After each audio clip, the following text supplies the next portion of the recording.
Sa gitna ng ating magulong mundo, kung saan ang ingay at pagmamadali ay tila walang katapusan, hindi ba't madalas nating hinahanap ang isang tunay na kapahingahan, ang isang santuaryo para sa ating mga pagod na kaluluwa? Patuloy tayong naghahanap ng kaganapan, isang bagay na magbibigay ng kapayapaan.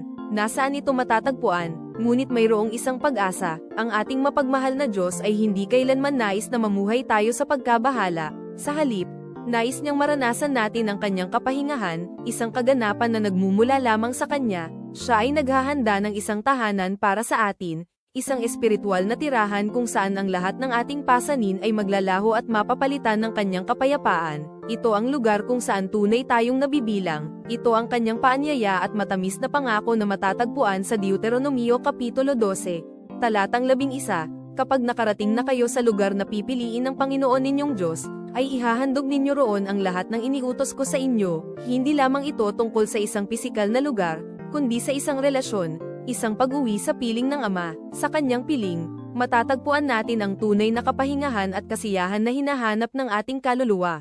Halina't pumasok sa kanyang tahanan ng walang hanggang pagmamahal at kapayapaan.